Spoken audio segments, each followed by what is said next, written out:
యూఆర్ఎక్స్‌కి స్వాగతం ఫ్రెండ్స్. ఈరోజు మనం సింగిల్ డాట్ బ్లౌజ్ నేర్చుకుందాం. మీరు బిగినర్స్ అయితే మీకసలు అవగాహన లేదని, బ్లౌజ్ కుట్టడం నేర్చుకోలేమని అనుకుంటే, ఈ బ్లౌజ్ మీకు చాలా ఉపయోగకరంగా ఉంటుంది. సింగిల్ డాట్ బ్లౌజ్ మొదలుపెడదాం.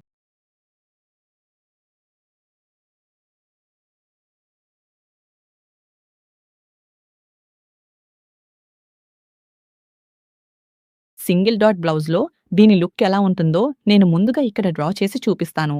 మొదట నేనిక్కడ బ్యాక్ పార్ట్ డ్రా చేస్తున్నాను. వెనుక మెడ చిన్నదిగా ఉంటుంది. ఇది వెనుక రౌండ్ నెక్ మరియు ఇది మన షోల్డర్. ఇక్కడి నుండి ఇది మన షోల్డర్ మరియు ఇది మన ఆర్మ్ లైన్. ఇది సైడ్ ఫిట్టింగ్ లైన్ అవుతుంది. మరియు ఈ బ్యాక్ బాడీస్‌లో ఇక్కడ మనకు 2 డాట్స్ ఉంటాయి. మనం పఫ్ స్లీవ్స్ లేదా నార్మల్ స్లీవ్స్ కుట్టుకోవచ్చు. సరే, ఇది మన బ్యాక్ బాడీస్. మరి మన ఫ్రంట్ బాడీస్ ఎలా ఉంటుందంటే, ముందు భాగంలో మనం వీ నెక్ పెడతాము. డీప్ వీ నెక్ చేయబోతున్నాము. మరియు ఇది ఆర్మ్ లైన్, ఇది ఫ్రంట్ ఆర్మ్ లైన్. ఇది మన సైడ్ ఫిట్టింగ్ లైను. ముందు భాగంలో మనం ఇక్కడ సింగిల్ డాట్ వేయబోతున్నాము. అందుకే ఈ బ్లౌజ్ పేరు సింగిల్ డాట్ బ్లౌజ్. సరే, సెంటర్‌లో 2 డాట్స్ ఉంటాయి. ఒక డాట్ ఇక్కడ మరియు ఒక డాట్ ఇక్కడ. సరే, ఇక స్లీవ్స్ ఇక్కడొస్తాయి. పఫ్ లేదా నార్మల్ ఏ స్లీవ్స్ అయినా మనం కుట్టుకోవచ్చు. సరే, బాగుంది. ఇప్పుడు మనం కొలతలు చూద్దాం. ఈ బ్లౌజ్ కుట్టడానికి మనకు ఏమేమి కొలతలు కావాలో, మొదట మనకు బ్యాక్ బాడీస్ పొడవు కావాలి.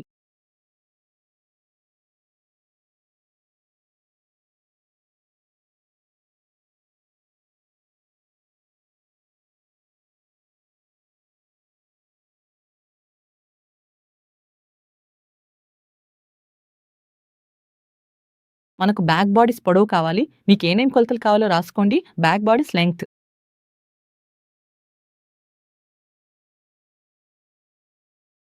Shoulder, shoulder, back arm line,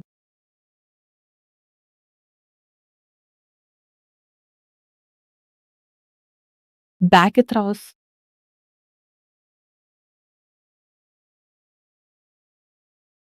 upper bust,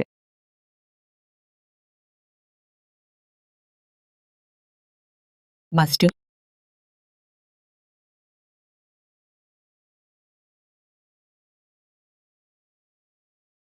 waste,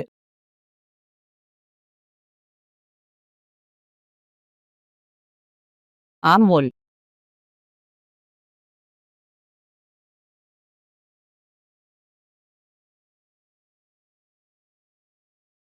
అదండి ఫ్రెండ్స్. ఇప్పుడు మనం ప్యాటర్న్ మేకింగ్ మొదలుపెడదాం. బ్యాక్ బాడీస్ ప్యాటర్న్ సిద్ధం చేద్దాం. బ్యాక్ బాడీస్ బ్లాక్ రెడీ చేయబోతున్నాం. కాలిక్యులేషన్ మరియు డ్రాఫ్టింగ్ మనం మొదట ఏ భాగానికి చేశామో, బ్యాక్ పార్ట్‌కు చేశాము. కాబట్టి ఇప్పుడు మనం మొదట వెనుక భాగాన్ని కత్తిరించాలి. ప్యాటర్న్ కూడా మొదట వెనుక భాగానికే సిద్ధం చేయాలి. మొదట వెనుక భాగంలో మనం ఏమి తీసుకున్నాము? పొడవు తీసుకున్నాము. వెనుక బాడీ పొడవు తీసుకున్నాము. మన వెనుక బాడీ పొడవు ఎంత? 16 అంగుళాల పొడవు. ఇక్కడ చూడండి.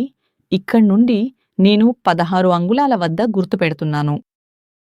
సరే, మొదటి మెట్టు పొడవు. రెండవ మెట్టు భుజం. మనం భుజం కొలత ఎంత తీసుకున్నాము? భుజం ఎంత? 15.5. దాన్ని 2తో భాగిస్తే 7.75 వచ్చింది. అందులో 0.5 తీసివేస్తే మనకు 7.25 వచ్చింది. ఇప్పుడు మనం ఇక్కడ భుజం కోసం ఎంత గుర్తుపెడతాము? 7.25. సరే, 7.25 వచ్చాక ఇక్కడొక నిలువు గీత గీద్దాం. నిలువు గీత కోసం 90 డిగ్రీల కోణం చెయ్యాలి. అప్పుడు గీత తిన్నగా వస్తుంది. ఈ నిలువు గీతను అనుసరిస్తూ స్కేలు పెడితే మీకిక్కడ తిన్నని గీత వస్తుంది.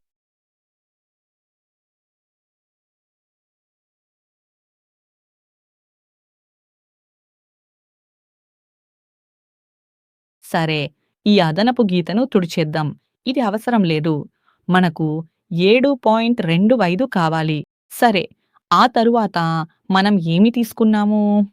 మొదట పొడవు, రెండోది భుజం, తరువాత మెడ వెడల్పు తీసుకున్నాము. మెడ వెడల్పు 3 లేదా 3.5 అనుకున్నాము. రెండింటిలో ఒకటి తీసుకుందాం అనుకున్నాము. నేనిక్కడ మెడ వెడల్పు 3.25 తీసుకుంటున్నాను. మిగిలింది భుజం అవుతుంది. ఈ కొలత మెడ వెడల్పు మరియు ఇది మన భుజం వెడల్పు. ఈ మొత్తం భాగం భుజం. ఇది 7.25. మెడ వెడల్పు 3.25. మిగిలినది భుజం. సరే, ఇప్పుడు చంక గీత గీయాలి. చంక గీత కోసం మనం ఏమి చెయ్యాలి? మొదట ఇక్కడ చంక భాగంలో భుజం వాలును గుర్తిస్తాము. నా భుజం వాలు 1.25. ఇది ఒక పాయింటు. 2, 5. ఇక్కడి నుండి వెనక చంక గీత తీసుకోవాలి. అది 6.5. సరే. ఆ తర్వాత లూజ్ కలపాలి. లూజ్ 1 అంగుళం. అప్పుడు మొత్తం చంక గీత ఎంత వస్తుందంటే చూడండి, మొత్తం చంక గీత 8.75 ఉంది. ఒకవేళ మనం ఈ తగ్గే కొలతను వదిలేస్తే అప్పుడు చంక గీత 7.5 అవుతుంది. కానీ భుజం వాలును కూడా కలిపితే అది 8.75గా ఉంటుంది. సరే, ఇప్పుడు మనం లైన్ గీయాలి. చూడండి, ముందుగా మనకు వచ్చిన ఈ పాయింట్‌ని ఇక్కడి నుండి ఇక్కడి వరకు కలుపుదాం. కాబట్టి ఇక్కడి నుండి కూడా మనం 7.25ని చెక్ చేసుకుందాం. కాబట్టి ఈ 7.25 ఇక్కడ ఉంది. ఇప్పుడు మనం షోల్డర్ స్లోప్ చేద్దాం. మనకు వచ్చిన ఈ నెక్ విడ్త్ పాయింట్ మరియు ఈ 2 పాయింట్లు, ఈ 2 పాయింట్లను కలుపుదాం.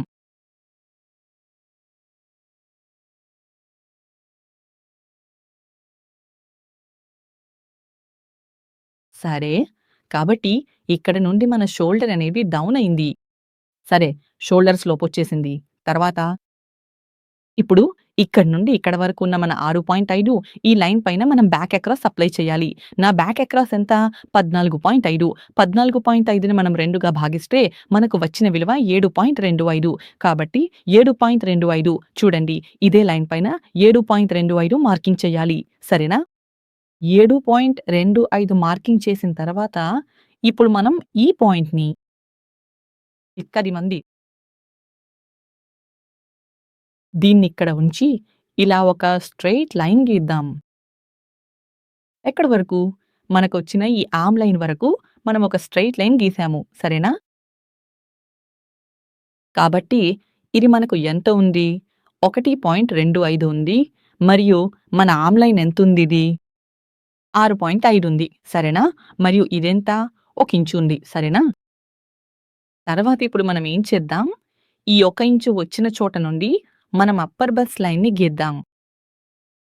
అదే విధంగా ఇక్కడ మనం ఈ స్ట్రెయిట్ లైన్ యాంగిల్‌ని తీసుకుంటూ ఇక్కడొక స్ట్రెయిట్ లైన్ గీద్దాం. ఆ లైన్ ఏ లైన్ అవుతుంది? అప్పర్ బస్ట్ అవుతుంది.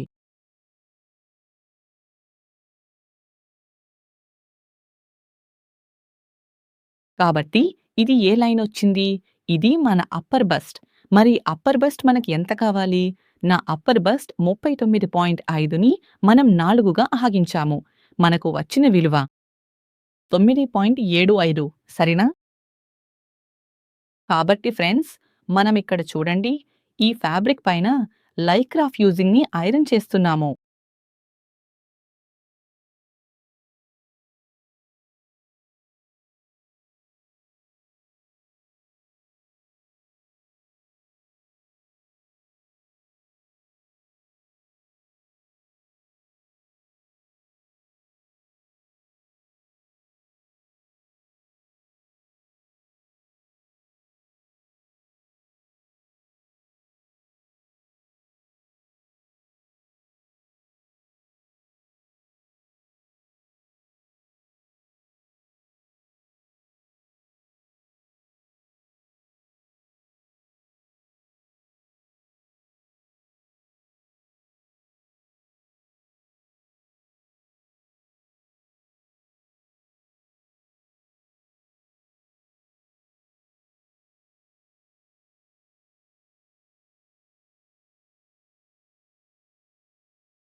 ఈ నెక్‌లైన్ ఇక్కడ తయారైపోయింది.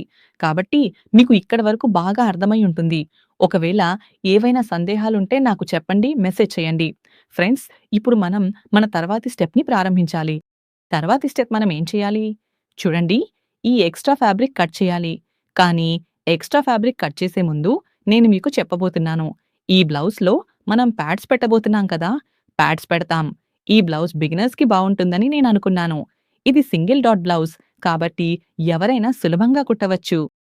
కానీ ప్యాడ్స్ పెట్టడం మీకు కొంచెం కష్టంగా అనిపించవచ్చు. మీరు మొదటిసారి బ్లౌజ్ కుడుతుంటే దానికోసం నేను మీకొక టెక్నిక్ చెప్తాను.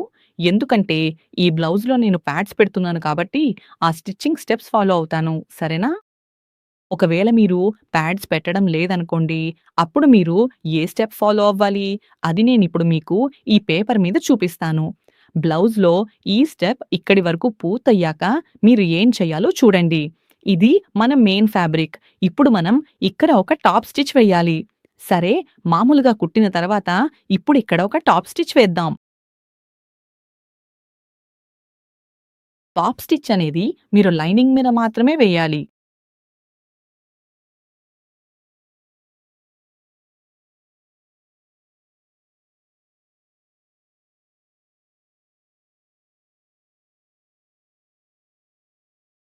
ఇక్కడ కనిపిస్తున్న ఈ ఎక్స్‌ట్రా ఫ్యాబ్రిక్‌ని మనం ఇలా ఫోల్డ్ చేయాలి.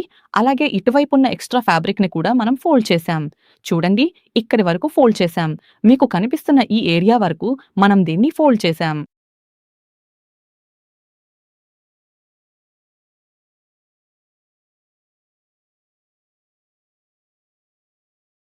లాక్ వేద్దాం. ఫ్రెండ్స్, ఇక్కడ మనకి 2 స్లీవ్స్ రెడీ అయిపోయాయి. బ్లౌజ్ మొత్తం పూర్తయింది. ఇప్పుడు నేను మీకు